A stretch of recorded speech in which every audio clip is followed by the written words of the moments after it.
يبقى.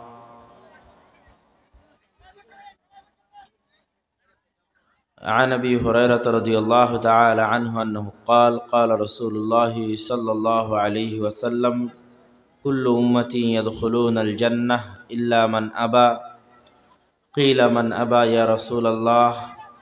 قال من أطاعني دخل الجنة ومن عصاني فقد أبى. যাবতীয় প্রশংসা সেই মহাপরাক্রমশালী আল্লাহ সুবহানাহু তাআলার শানে নিয়োজিত, যার অপরিসীম দয়া, সীমাহীন রহমত, অগণিত করুণার বদৌলতে আজকে আমরা ফুলপুর আহলে হাদিস তাবলীগি ইজতেমায় উপস্থিত হতে পেরেছি। সকলেই বলে আলহামদুলিল্লাহ।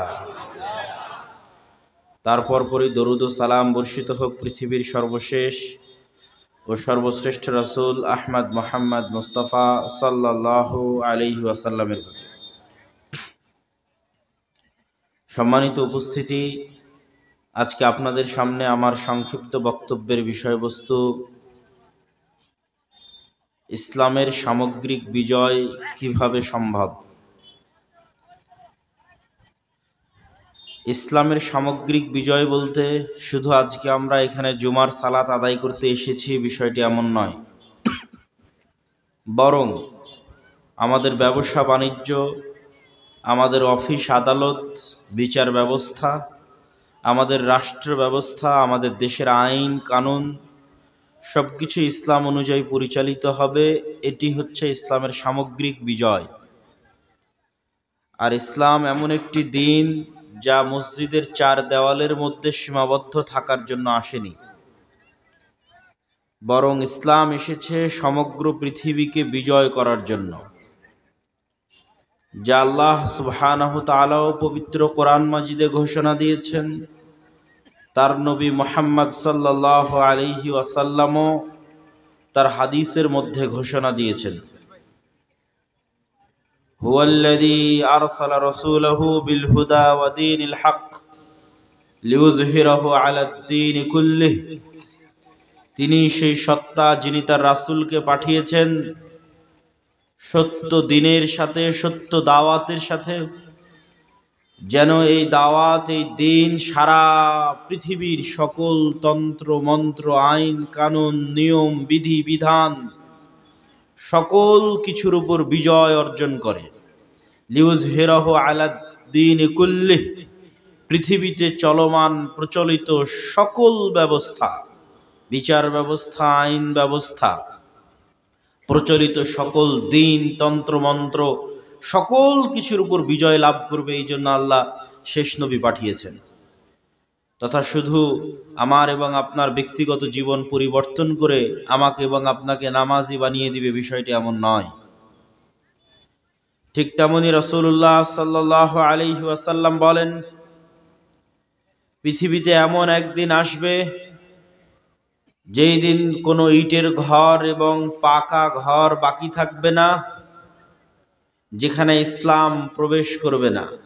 বিইজ্জি আজিজিন আও বিদুল্লি যালিলিন, কারো ঘরে সম্মানের সাথে প্রবেশ করবে, কারো ঘরে অপমানের সাথে প্রবেশ করবে। তবে ইসলাম পৃথিবীর প্রতিটি বাড়িতেই প্রবেশ করবে, প্রতিটি কাঁচা বাড়িতে প্রবেশ করবে, প্রতিটি পাকা বাড়িতে প্রবেশ করবে, প্রতিটি ইটের বাড়িতে প্রবেশ করবে, প্রতিটি টিনের বাড়িতে প্রবেশ করবে, প্রতিটি মাটির বাড়িতে প্রবেশ করবে, প্রতিটি দালান কোঠায় প্রবেশ করবে। রাসূলুল্লাহ সাল্লাল্লাহু আলাইহি ওয়াসাল্লাম নিজে বলছেন। আবার এটিও বলছেন বিইজ্জি আজিজিন, কোথাও সম্মানের সাথে প্রবেশ করবে, আবার কোথাও অপমানের সাথে প্রবেশ করবে। তথা যেই বাড়িওয়ালা সম্মানের সাথে ইসলাম গ্রহণ করবে তার বাড়িতে সম্মানের সাথে প্রবেশ করবে। যে সম্মানের সাথে গ্রহণ করবে না তাকে অপমান হয়ে হলেও, বাধ্য হয়ে হলেও ইসলামে ফিরে আসতে হবে। এটি চিরন্তন সত্য। এই বিজয়কে বলা হয় সামগ্রিক বিজয়। এই বিজয় হচ্ছে ইসলামের সর্বব্যাপী, সর্ববিপ্লবী বিজয়। বেশিরভাগ হাদিস এবং কোরআন প্রমাণ করে যে সমগ্র পৃথিবীতে সামগ্রিকভাবে ইসলামের এই সর্বব্যাপী বিজয় ঈসা আলাইহিস সালাতু ওয়াস সালামের সময় সংঘটিত হবে। তবে পৃথিবীর বিভিন্ন জায়গায় খণ্ডিত আকারে হলেও ইসলামের বিজয় থাকবে, তা রাসূলুল্লাহ সাল্লাল্লাহু আলাইহি ওয়াসাল্লাম বলে গেছেন। লা তাযালু তাইফাতুম মিন উম্মতি যাহিরিনা আলাল হক লা ইয়াদুররুহুম মান খাযালাহুম। কিয়ামত পর্যন্ত আমার উম্মতের একটি দল হকের উপর প্রতিষ্ঠিত থাকবে, কোনো বিরোধিতাকারীর বিরোধিতা তাদের কোনো ক্ষতি করতে পারবে না।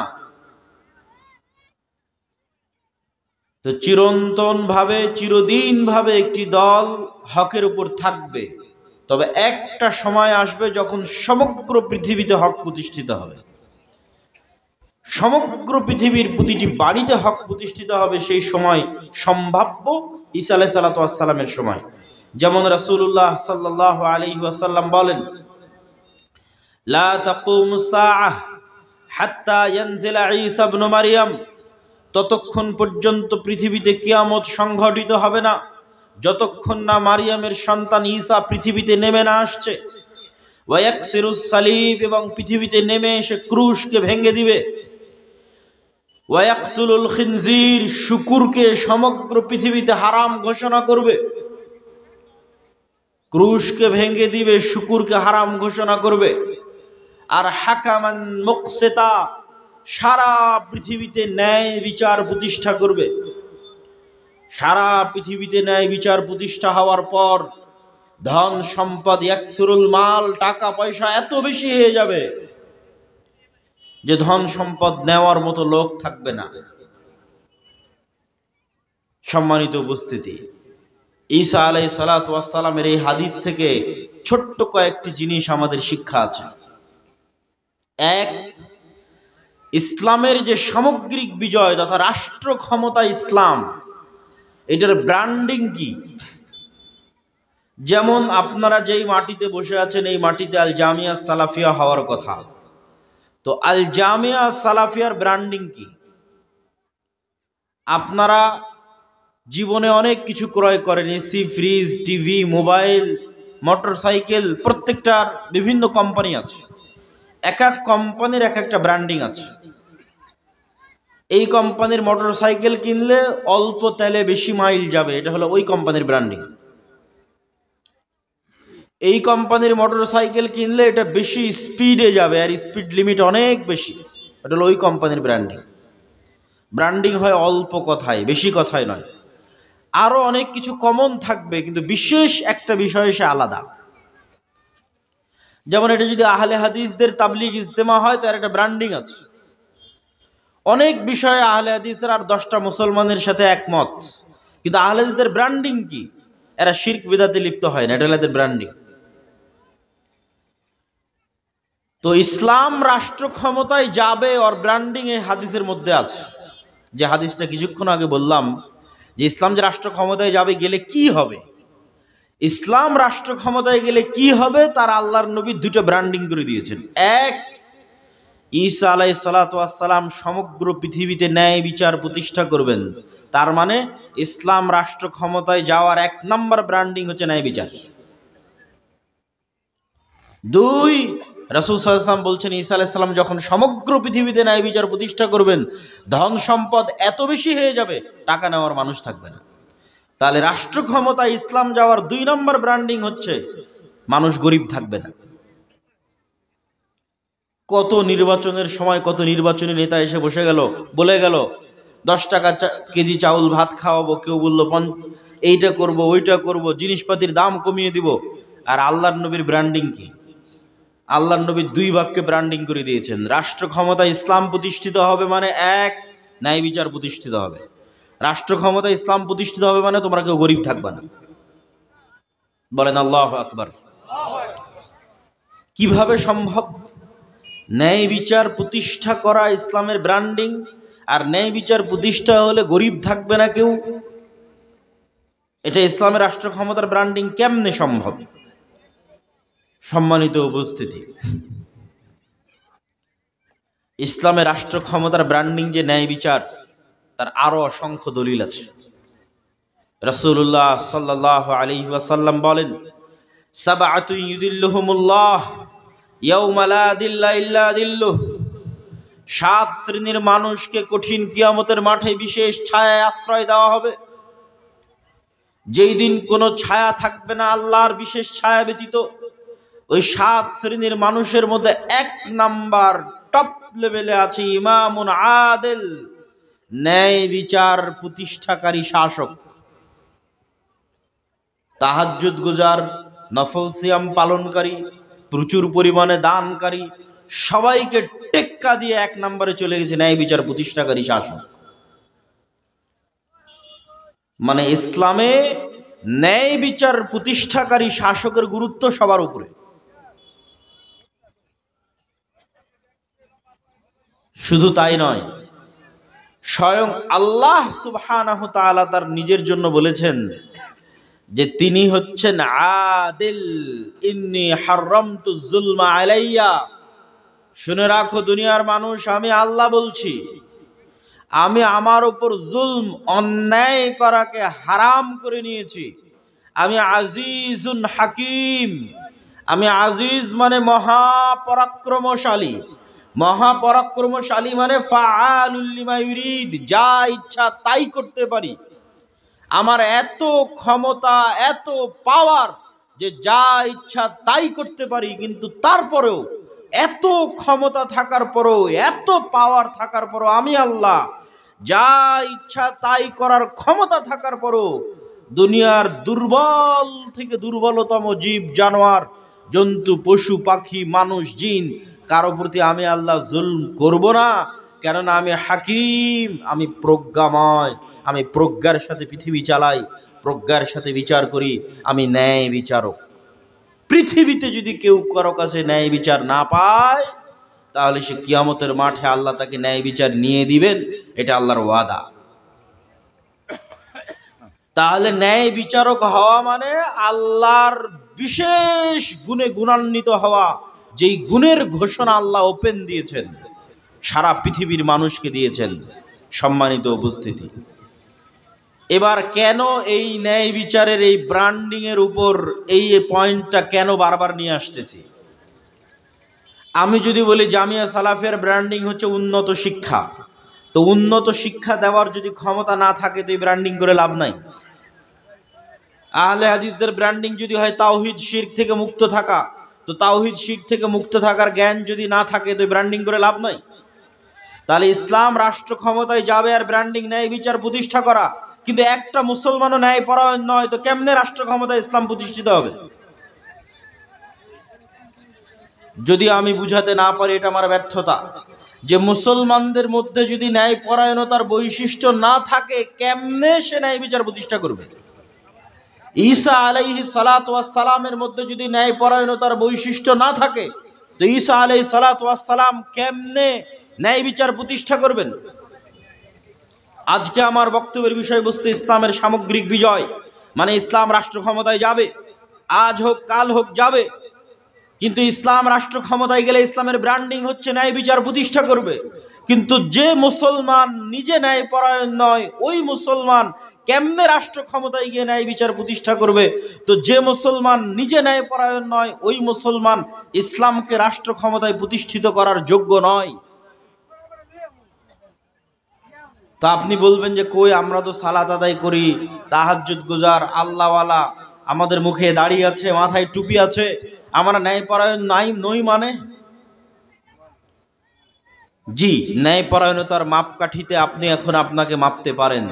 কিছু উদাহরণ দিব, এই উদাহরণ দিয়ে আজকে ময়মনসিংহ, নকলা, শেরপুরের মানুষ তাদেরকে মাপবে যে তারা ন্যায়পরায়ণতার মাপকাঠিতে উত্তীর্ণ কিনা, তারা এই যোগ্য কিনা যে আল্লাহ তাদের দিয়ে রাষ্ট্র ক্ষমতা ইসলাম প্রতিষ্ঠিত করবে, তারা এই যোগ্য কিনা যে ইসলামের দৃষ্টিতে তারা সমাজের নেতা হবে, তারা এই যোগ্য কিনা যে ইসলামের দৃষ্টিতে তারা দেশের নেতা হবে, এই যোগ্য কিনা। এই যোগ্যতার মাপকাঠি ন্যায়পরায়ণতা। উদাহরণ 1, আপনার বাবা যখন মারা গেছে, তখন আপনি আপনার বোনকে আপনার বাবার সম্পত্তিতে ন্যায়ের সাথে অংশ দিয়েছেন কি? আমাকে উত্তর দিতে হবে না, নিজেকে জিজ্ঞেস করবেন, আশেপাশের পাড়া প্রতিবেশীর দিকে তাকাবেন যে তার বাবার মৃত্যুর পর ওই ব্যক্তি তার বোনকে তার বাবার সম্পত্তিতে ন্যায়ের সাথে সম্পত্তি বন্টন করে বুঝিয়ে দিয়েছে কি? একদল মানুষ পাবেন দেয়নি, বোনকে বাড়িতে আসতে যেতে দেয়, ঘুরতে যেতে দেয়, এই জন্য সম্পত্তি নিজের কাছে রেখে নিয়েছে। একদল পাবেন বোনকে দিয়েছে সম্পত্তি, কিন্তু যেটা মেইন রাস্তার ধারে সবচেয়ে দামি ময়মনসিংহের ফুলপুরের জমি, সেই দামি জমিটা নিজের কাছে রেখেছে, আর পানিতে ডুবে থাকে বিলের জমিটা বোনকে দিয়েছে। তো এই ব্যক্তি কি ন্যায়পরায়ণ? কথা বলেন না যে এই ব্যক্তি কি ন্যায়পরায়ণ? তো এই ব্যক্তি যদি ন্যায়পরায়ণ না হয়, তাকে দিয়ে কি রাষ্ট্রে ইসলাম প্রতিষ্ঠা হবে? হবে না। তার এই গুণ প্রমাণ করে সে পৃথিবীতে গোলাম থাকার জন্য এসেছে, গোলাম থাকতে হবে। ন্যায় বিচার প্রতিষ্ঠা করে নেতা হবে এই যোগ্যতা নাই, গেছে। বোনের কাছে মাপ চেয়ে জান্নাতে যেতে পারে, যদি বোন ক্ষমা করে দেয় আল্লাহ ক্ষমা করে দেয়, জান্নাতে যেতে পারে। কিন্তু আল্লাহ কখনোই তাকে যোগ্য মনে করবে না যে তার হাত দিয়ে ইসলাম প্রতিষ্ঠিত হোক। কেননা আল্লাহ জানে যে তার বোনকে ন্যায়ের ভিত্তিতে সম্পত্তি দেয়নি, ও যদি রাষ্ট্র ক্ষমতায় যায় তাহলে গত 16 বছর মানুষ যা দুর্নীতি করেছে তার চেয়ে বেশি দুর্নীতি করবে। উদাহরণ 2, যৌতুকের ভিত্তিতে বিবাহ। ন্যায় অন্যায় মানে ইবাদতের কথা আসবে না, ন্যায় অন্যায় মানে মানুষের সাথে সম্পৃক্ত বিষয়, সবগুলো মানুষের সাথে সম্পৃক্ত বিষয়। যৌতুকের ভিত্তিতে বিবাহ হচ্ছে, সেই বিবাহে উপস্থিত কাজী আছে, আলেম আছে, হাজি আছে, নামাজি আছে। তো এই যৌতুকের ভিত্তিতে বিবাহের মাধ্যমে ওই কন্যা এবং ওই কন্যার পিতার প্রতি অন্যায় করা হচ্ছে। তাহলে যতজন এই যৌতুকের বিবাহে উপস্থিত হয়েছে, সায় দিয়েছে, সম্মতি দিয়েছে, বিবাহ পড়িয়েছে, এরা সব জালেম। এদেরকে যদি আল্লাহ কোনোদিন রাষ্ট্র ক্ষমতায় দেয়, তো গত 16 বছর আপনার এমপি মন্ত্রী মিনিস্টার যা দুর্নীতি করেছে, এই কাজী, এই হুজুর, এই নামাজি, এই হাজি তার চেয়ে বেশি দুর্নীতি করবে। এই জন্য আল্লাহ ওকে রাষ্ট্র ক্ষমতা দিবে না। ও গোলাম, গোলাম থাকার জন্য এসেছে, গোলাম অবস্থায় মৃত্যুবরণ করবে। ইসলাম রাষ্ট্র ক্ষমতার 1 নম্বর ব্র্যান্ডিং ন্যায় বিচার। তো ন্যায় বিচার যে প্রতিষ্ঠা করতে পারবে যার নিজের মধ্যে ন্যায়পরায়ণতা প্রতিষ্ঠা করার সক্ষমতা আছে। ন্যায়পরায়ণতা কত কঠিন, কত ভয়ঙ্কর, কত ভয়াবহ জিনিস। রাসূল সাল্লাল্লাহু আলাইহি ওয়াসাল্লাম ন্যায় প্রতিষ্ঠা করার কথা বলতে বলতে সাহাবীদেরকে বললেন, নিজের সন্তান সন্ততিকে আদর করার ক্ষেত্রে ন্যায় প্রতিষ্ঠা করো। যে এক সন্তানকে সকাল সন্ধ্যা 10 বার চুমু দিচ্ছ, আর একজনকে দিচ্ছ না, এটা ন্যায় প্রতিষ্ঠা হচ্ছে না। আল্লাহ ন্যায় প্রতিষ্ঠার কথা বলতে বলতে স্ত্রীদের ক্ষেত্রে ন্যায়ের কথা বললেন, সাবধান, যদি ন্যায় প্রতিষ্ঠা করতে পারো তো একের অধিক বিবাহ করো, ন্যায় প্রতিষ্ঠা করতে না পারলে খবরদার বিবাহ করতে যেও না। তুমি এক স্ত্রীর অধিকার না দিতে পারার কারণে ফেঁসে যাবা কিয়ামতের মাঠে। ন্যায়পরায়ণতা জিনিস খুবই ভয়ঙ্কর, খুবই কঠিন, এত সহজ জিনিস নয়। কিন্তু এটাই ইসলামের মূল মানদণ্ড। এটা দিয়ে মানুষ স্বাধীন হয়, এটা দিয়ে মানুষ নেতা হয়, এটা দিয়ে আল্লাহ রাষ্ট্র ক্ষমতা ইসলাম প্রতিষ্ঠা করবে, যার মধ্যে থাকবে, যার মধ্যে থাকবে। তাহলে এই যে মানুষ, এরা সালাতও আদায় করছে, দানও করছে, তাহাজ্জুদও পড়ছে, আবার হজও করছে, কিন্তু ন্যায় প্রতিষ্ঠা করতে পারছে না। না তার স্ত্রীর প্রতি ন্যায় প্রতিষ্ঠা করতে পারছে, না তার বোনের প্রতি ন্যায় প্রতিষ্ঠা করতে পারছে, না তার সন্তানের প্রতি ন্যায় প্রতিষ্ঠা করতে পারছে। এরকম কত ফতোয়া আমাদের কাছে আসে, প্রশ্ন যে বাপ সম্পত্তি একজনকে লিখে দিয়েছে, এক সন্তানকে লিখে দিয়েছে, এক ছেলেকে লিখে দিয়েছে, এক মেয়েকে লিখে দিয়েছে, বাকিদের বঞ্চিত করেছে। অসংখ্য এরকম প্রশ্নের আমরা মুখোমুখি হই। তাহলে তাদেরকে আপনি সংজ্ঞায়িত করবেন কোন উদাহরণে, যে এদের হুকুমটা কি ইসলামের দৃষ্টিতে? ব্যক্তিগত জীবন বাদ দেন, রাষ্ট্রীয় জীবনেও যদি দেখেন তো গত 16 বছর এরকম কত ওসি, ডিসি, এসপি, মন্ত্রী, মিনিস্টার ছিল, যারা হাজি, নামাজি, প্রধান অতিথি, দানবীর, কিন্তু যখন ওই এসিল্যান্ড তার অফিসে বসে, ওই সাব রেজিস্ট্রার তার অফিসে বসে, তখন ঘুষ নেয়। তাহলে সে তো ন্যায় পরায়ণ নয়। তো ন্যায় পরায়ণ না হওয়ার পর তাহলে সে নামাজ পড়ে কেন, হজ করে কেন? রাসূলুল্লাহ সাল্লাল্লাহু আলাইহি ওয়াসাল্লাম বলছেন, সালাসুম মান কুন্না ফীহি, তিনটা বৈশিষ্ট্য যেই মানুষের মধ্যে থাকবে, মুনাফিকান খালিসা, সে নিষ্কলুষ নির্ভেজাল মুনাফিক। তিনটা বৈশিষ্ট্য কি? ইদা হাদ্দাসা কাযাবা, যখন কথা বলে মিথ্যা বলে, ওয়া ইদা ওয়া'আদা আখলাফা, যখন ওয়াদা করে ভঙ্গ করে, ওয়া ইদা তুমিনা খানা, যখন দায়িত্ব দেওয়া হয়, আমানত দেওয়া হয়, ওই দায়িত্বের প্রতি খেয়ানত করে।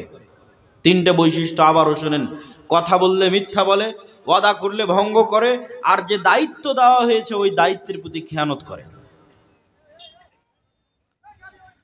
তাহলে এই যে যতজনের কথা উদাহরণে বললাম, আল্লাহর নবীর দৃষ্টিতে এরা কি?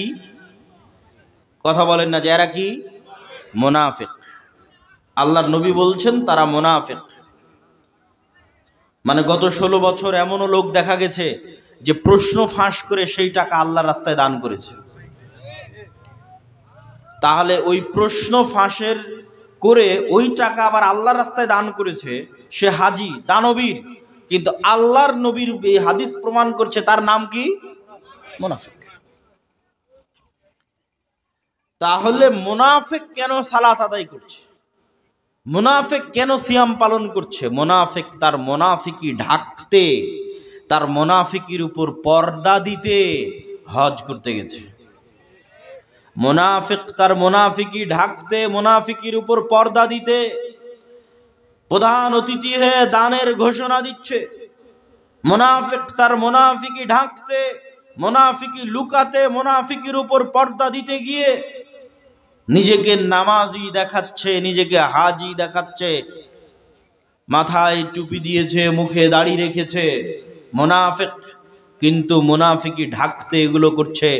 এই সমস্ত মুনাফিকদের দিয়ে কখনো রাষ্ট্র ক্ষমতায় ইসলাম প্রতিষ্ঠিত হবে না, হবে না, হবে না।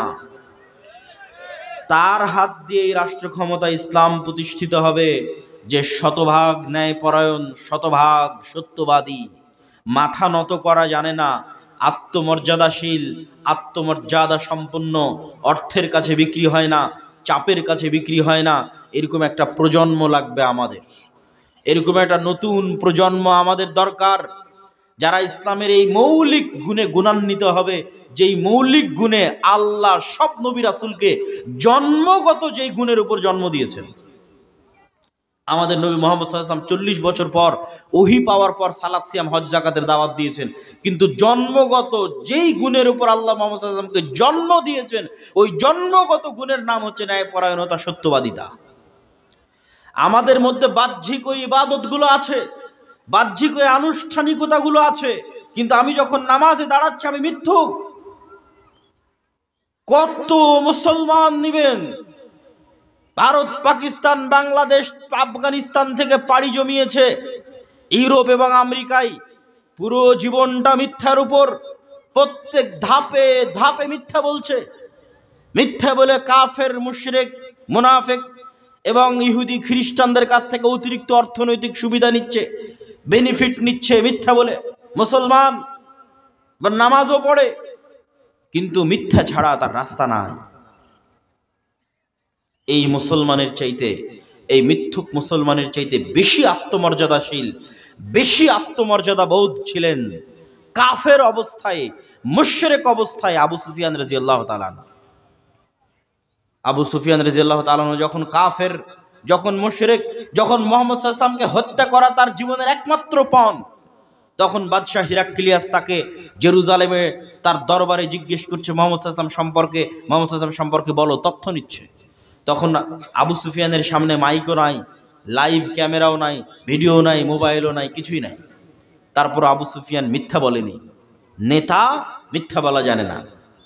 ওই আবু সুফিয়ান রাদিয়াল্লাহু তাআলা আনহু কাফের, মুশরিক অবস্থায় যেই পরিমাণ আত্মমর্যাদা সম্পন্ন, আত্মমর্যাদা বোধ সম্পন্ন, আজকের মুসলমানেরা মুসলিম অবস্থায় তার চেয়ে বেশি হীনম্মন্য, নিকৃষ্ট মিথ্যা এবং দুর্নীতিতে। এই জন্য মুসলমানেরা গোলাম। কেননা এটা গোলামদের বৈশিষ্ট্য। দাসদের বৈশিষ্ট্য মিথ্যা বলা। একজন স্বাধীন আত্মমর্যাদা সম্পন্ন মানুষ মিথ্যা বলা জানে না।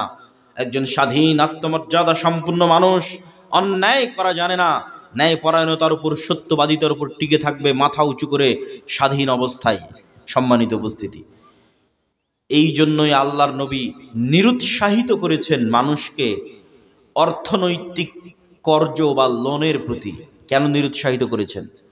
এই জন্য নিরুৎসাহিত করেছেন যেন মানুষ মিথ্যা না বলা শিখে। সকল দুর্নীতির শুরু হয় আপনার অন্তরের বাধাহীন চাহিদার কারণে। রাসূল সাল্লাল্লাহু আলাইহি ওয়াসাল্লাম বলেন, আল্লাহুম্মা ইন্নী আউযু বিকা মিনাল মা'সামি ওয়াল মাগরাম। হে আল্লাহ, পাপ থেকে পরিত্রাণ চাই, লোন থেকে পরিত্রাণ চাই। আপনার কি মনে হয় আল্লাহর নবী এখানে লোন বলতে তিনি সুদের ভিত্তিতে লোন নেবেন? না, আল্লাহর নবী এখানে লোন বলতে স্বাভাবিক কর্জে হাসানা। ভাই একটা এটা করতে পারছেন, একটু 10টা টাকা দাও, 1 সপ্তাহ পরে দিব। 100 টাকা দাও, 5 দিন পরে দিব।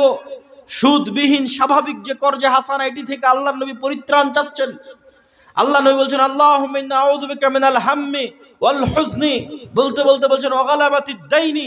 হে আল্লাহ, দুশ্চিন্তা থেকে পরিত্রাণ চাই, কর্জ লোন থেকে পরিত্রাণ চাই। সাহাবী আল্লাহর নবীকে জিজ্ঞেস করছে, আল্লাহর নবী কেন আপনি এত লোন থেকে পরিত্রাণ চান, এত কেন কর্জ থেকে পরিত্রাণ চান? আল্লাহর নবী উত্তরে বললেন, মানুষ যখন লোন নেওয়া শুরু করে মিথ্যা বলা শুরু করে। হাদিসের অনুবাদ করছি আপনার সামনে। আল্লাহর নবী বলছেন, মানুষ যখন লোন নেওয়া শুরু করে মিথ্যা বলা শুরু করে। আর মিথ্যা বলা শুরু হলো মানে গোলাম হওয়া শুরু হলো। মিথ্যুক কোনোদিন জাতির নেতা হতে পারে না। এই জন্য আল্লাহর নবী কোনোদিন চান না যে তার উম্মত মিথ্যুক হোক। ঋণ নিবে, মিথ্যা বলবে, কয়দিন পর নিজের ছেলেকে মিথ্যা বলা শিখাবে, তারপর তার বউকে মিথ্যা বলা শিখাবে। পুরো পরিবার মিথ্যুক। এই মিথ্যুক পরিবার কিভাবে দেশকে নেতৃত্ব দিবে, কিভাবে জাতিকে নেতৃত্ব দিবে, কিভাবে সমাজকে নেতৃত্ব দিবে?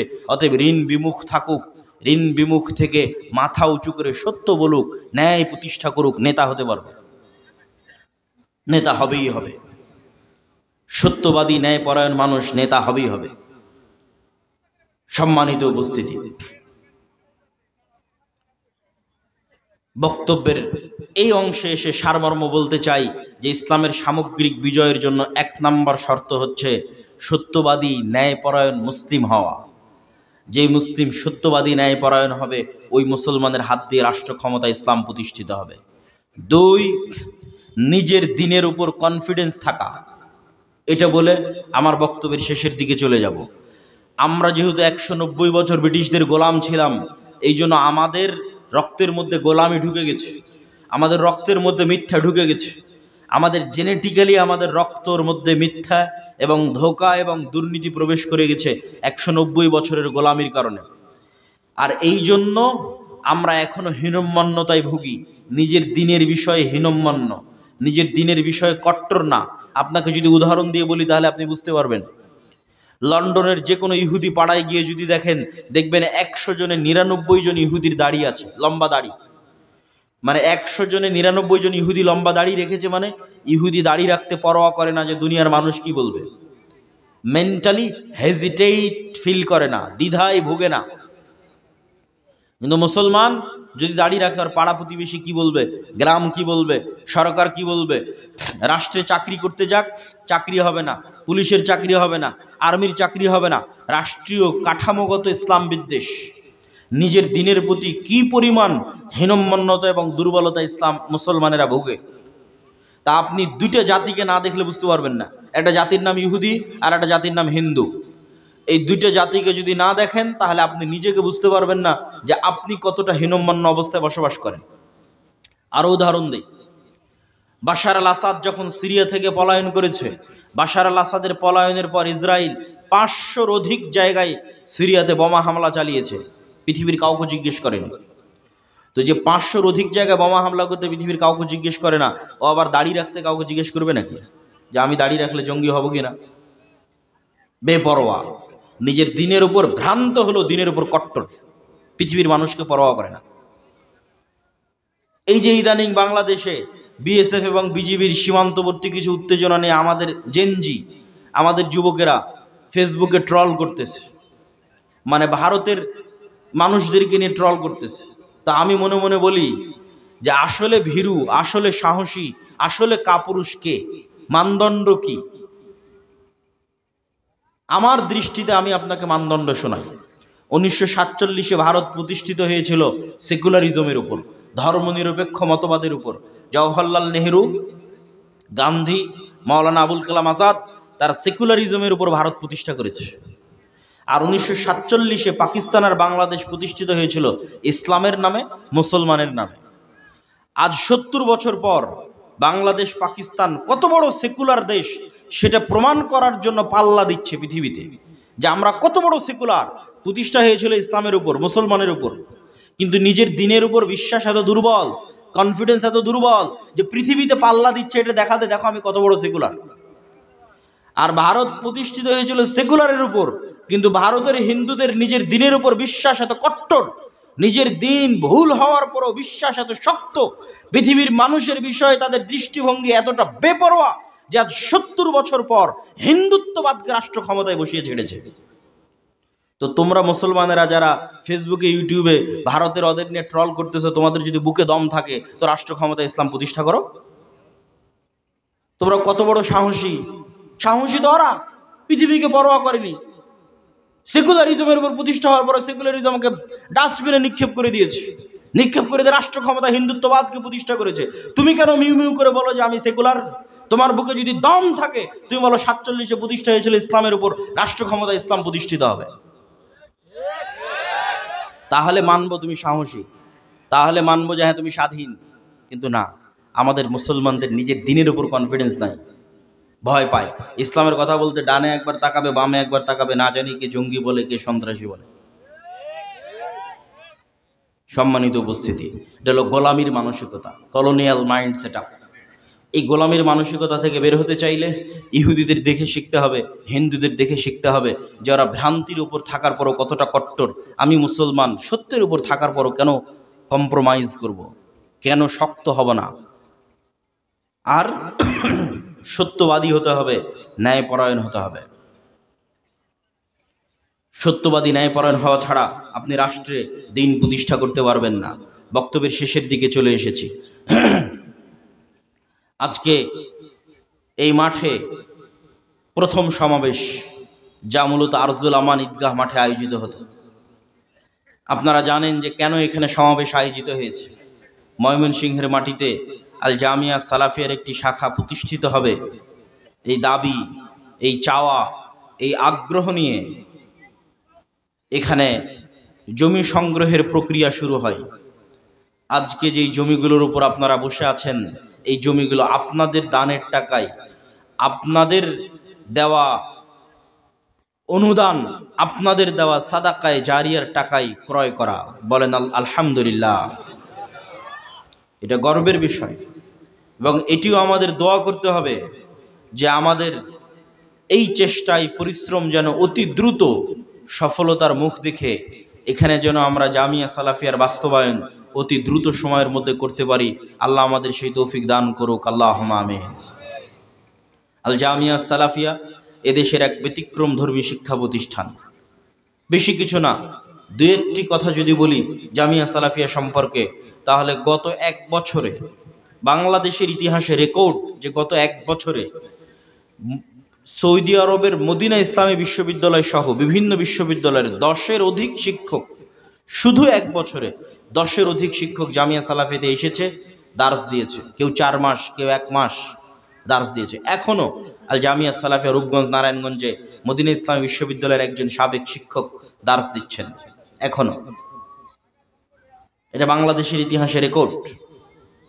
শুধু তাই নয়, একটা প্রতিষ্ঠান যেখানে থাকা এবং খাওয়ার খরচ 3 থেকে 3,500 টাকা, বোর্ডিংয়ে থাকবে, খাবে 3 থেকে 3,500 টাকা, ওই প্রতিষ্ঠানের এমন 5 থেকে 7 জন শিক্ষক আছে যাদেরকে বিদেশ থেকে আনা হয়েছে, তাদের বেতন 80,000 টাকারও বেশি, যারা স্থায়ীভাবে প্রতিষ্ঠানে থাকে। এটা বাংলাদেশের ইতিহাসে প্রথম যে কওমি মাদ্রাসা, যেখানে এত অল্প খরচে পড়াশোনা হবে, অথচ তার শিক্ষকের বেতন 80,000 টাকা, আবার শিক্ষক বিদেশি, 1 জন 2 জন নয়, 5 থেকে 7 জন। এবং আগামী 13-14 ফেব্রুয়ারি যে কনফারেন্স আছে রূপগঞ্জ নারায়ণগঞ্জে, সেই কনফারেন্সে 3টে দেশ থেকে মেহমান উপস্থিত হবে। সৌদি আরব থেকে উপস্থিত হবে, পাকিস্তান থেকে উপস্থিত হবে, ভারত থেকে উপস্থিত হবে। এটাও আমি মনে করি যে বিশ্ব সালাফি কনফারেন্স যদি আমরা বলি ভুল হবে না। যে বাংলাদেশের ইতিহাসের, বাংলাদেশ সৃষ্টি হওয়ার 71-এর পর যে এতগুলো দেশ থেকে মেহমান একত্রিত অবস্থায় এক জায়গায় উপস্থিত হয়ে বক্তব্য দিবে, তাও আবার সালাফি এবং আহলে হাদিসদের কনফারেন্সে, এটি ব্যতিক্রম।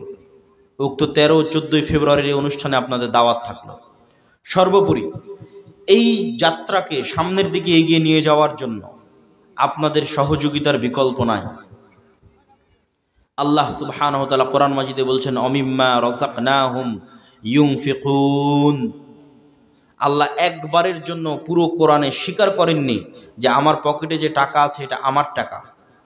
তিনি বারবার বলতে থেকেছেন ওটা আমি দিয়েছি। আমি অনুবাদ করি, শুনেন, অমিম্মা রাযাকনাহুম ইউনফিকুন, আর আমি আল্লাহ তাদেরকে যা দিয়েছি তা থেকে তারা আল্লাহর রাস্তায় দান করবে। আবারও শুনেন, আমি অনুবাদ করছি। আল্লাহ বলছেন, আমি আল্লাহ তাদেরকে যা রিজিক দিয়েছি তা থেকে তারা আল্লাহর রাস্তায় দান করবে। আল্লাহ এটা বলেননি তারা যা রিজিক উপার্জন করবে তা থেকে তারা আল্লাহর রাস্তায় দান করবে, না, আমি আল্লাহ তাদেরকে যা রিজিক দিয়েছি। পুরো কোরআন খুলে দেখেন, একবারের জন্য আল্লাহ স্বীকার করেনি যেটা আপনি উপার্জন করেছেন। বারবার আল্লাহ বলছে আমি আল্লাহ তাদেরকে যা দিয়েছি। তো আমি আল্লাহ তাদেরকে যা দিয়েছি সেটি থেকে তারা আবার আল্লাহর রাস্তায় ব্যয় করবে, ওটা সরাসরি আল্লাহর কাছে পৌঁছবে না, ওটা মানুষের জন্যই ব্যয় হবে, তাদের জন্যই ব্যয় হবে। কিন্তু তারপরেও আল্লাহ সেটার বিনিময়ে তাদেরকে নেকি দিবেন। সম্মানিত উপস্থিতি, পৃথিবীর সবচেয়ে শক্তিশালী ইবাদতের নাম হচ্ছে অর্থনৈতিক ইবাদত। যেখানে সব ইবাদত অচল অকেজো হয়ে যাবে, সেখানে কাজ করবে অর্থ। পৃথিবীতে যেমন অর্থ কাজ করে, কিয়ামতের মাঠে অর্থ কাজ করবে। কিন্তু কিয়ামতের মাঠে অর্থ তো আর তখন থাকবে না, আগে যারা ব্যাংক ব্যালেন্স তৈরি করে গেছে তাদেরটা কাজে দিবে। সেটা কিভাবে? আপনি কি গ্যারেন্টি দিয়ে বলতে পারবেন আজীবন আপনি 5 ওয়াক্ত সালাত ঠিকঠাক আদায় করেছেন? গ্যারেন্টি দিয়ে বলতে পারবেন যে আপনি কোনো, এই যে বললাম এখনই, ন্যায়পরায়ণতা, কোনো মানুষের গীবত করেননি, কোনো মানুষের অপবাদ দেননি, বলতে পারবেন? বলতে পারবেন না। তাহলে এগুলো কাভার দিবেন কি দিয়ে? এগুলো কাভার দেওয়ার জন্য অতিরিক্ত দান করে রাখতে হবে, অতিরিক্ত। তখন কিয়ামতের মাঠে যখন উঠবেন, আল্লাহ তো ব্যালেন্স জিরো করবে। ব্যালেন্স জিরো বলতে আপনার ব্যালেন্সের কথা বলিনি, মানে পৃথিবীর অপরাধকে আল্লাহ জিরো করবে। পৃথিবীতে সংঘটিত হওয়া প্রত্যেকটা অপরাধকে যদি আমরা প্লাস প্লাস প্লাস প্লাস ধরি, যে ওই হাবিল কাবিলের হত্যা থেকে শুরু করে এখন পর্যন্ত পৃথিবীতে কত অপরাধ হয়েছে, এগুলো সবগুলোকে আল্লাহ রিভার্স করবে কিয়ামতের মাঠে, মানে প্রত্যেকটার হিসাব বুঝিয়ে দিবে। বুঝিয়ে দিতে দিতে দিতে একদম হাবিল কাবিলের বিচারও যখন কমপ্লিট হবে, পৃথিবী শুরু হয়েছিল জিরো দিয়ে, আল্লাহ কমপ্লিট করে দিবে জিরোতে। কারো কোনো পাওনা আর আছে, কোনো সমস্যা আছে, কোনো প্রবলেম আছে? নাই, জিরো, সবারটা আল্লাহ মিটিয়ে দিবে। তো যখন আপনি বিচারের মাঠে উপস্থিত হবেন, যেগুলো আল্লাহর সাথে সম্পৃক্ত সেগুলো আল্লাহ ক্ষমা করে দিতে পারে, কিন্তু কখন কাকে কি বলেছেন না বলেছেন সেগুলো তো আর আল্লাহ ক্ষমা করবে না। তখন পাওনাদার আসতে থাকবে, কোথায় থেকে সে পাওনাদারের পাওনা পরিশোধ করবে? অতিরিক্ত যা দান করা থাকবে আল্লাহ সেখান থেকে দিতে বলতে থাকবে।